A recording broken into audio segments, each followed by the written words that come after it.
Hoje eu vou te falar sobre as 9 leis do medo. 9 questões importantes que você precisa saber para superar qualquer medo que você tenha. E eu vou te falar hoje do ponto de vista da PNL, como nós podemos perceber essas leis e aplicá-las na nossa vida. E para você que está chegando agora, o meu nome é Marcelo Costa da Rosa, eu sou especialista em programação neurolinguística e na superação de medos. E este é um canal novo, estamos crescendo, estamos começando agora, então eu peço a tua ajuda, se inscrevendo aqui no nosso canal, deixando o like no vídeo e compartilhando para que mais pessoas possam aprender sobre programação neurolinguística e sobre como construir uma vida sem medos. Então vamos lá, vamos falar sobre as 9 leis do medo. Lei número 1, o medo é uma emoção básica.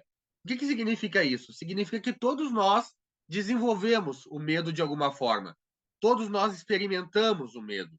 E por ser uma emoção básica, ela tem uma missão de nos avisar quais são as situações de perigo. Para quê?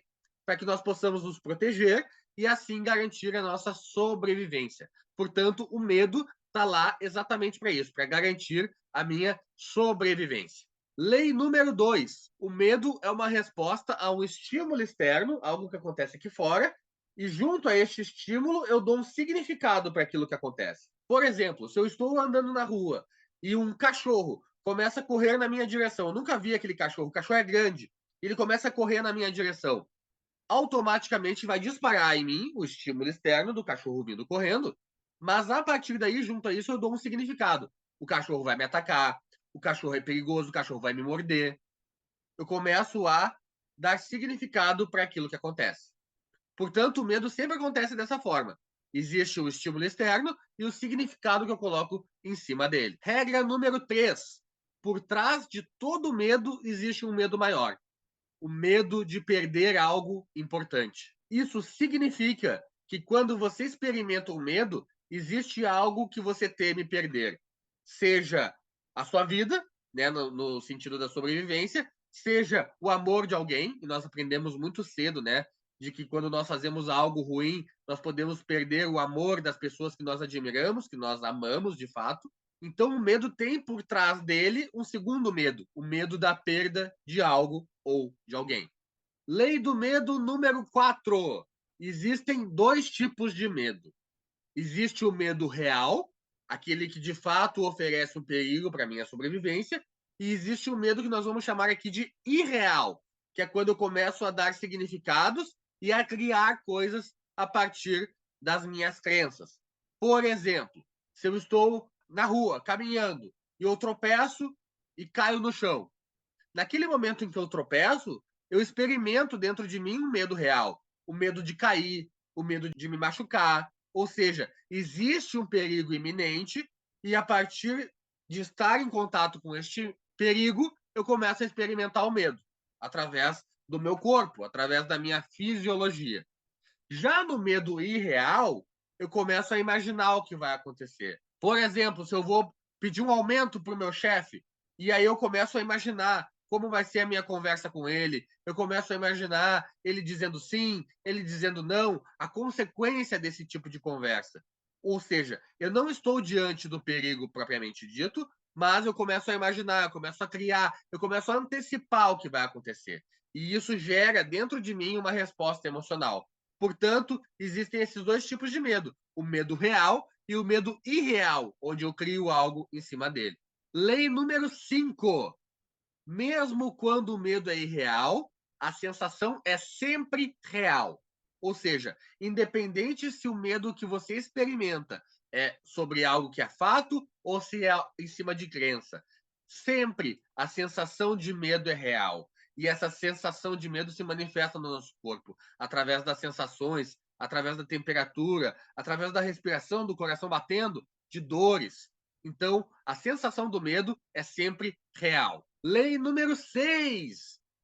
Todo medo possui uma intenção positiva. O que é isso, Marcelo? Significa que, mesmo que você não goste do seu medo, mesmo que ele te atrapalhe, ele está lá por um motivo. Ele tem uma intenção. E essa intenção, todas as vezes, é positiva. O medo não está lá para te sacanear. Ele não está lá para o teu mal. Ele está lá, na maioria das vezes, para te proteger de algo. E ter uma parte da tua mente que está lá para te proteger é positivo. vai garantir a tua sobrevivência. Portanto, o medo tem sempre uma intenção positiva. Nós falamos muito sobre a intenção positiva na PNL. Internalizar esse conceito nos ajuda a evoluir como ser humano. Quando nós percebemos que tudo aquilo que acontece comigo tem sim uma intenção positiva. Você aprende isso na PNL. E falando em PNL, se você quiser aprender programação neurolinguística com trainers internacionais, você pode se inscrever na modalidade presencial online através do link na descrição. Lei do medo número 7. Existem 2 tipos de medo que nós já nascemos com ele.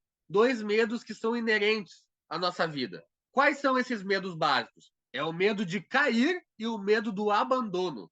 Esses 2 medos estão extremamente ligados com a nossa sobrevivência. E são medos que nós já nascemos com eles. Diferente, por exemplo, do medo de dirigir, que é um medo que você pode aprender ao longo da vida, com os teus aprendizados, com as suas crenças.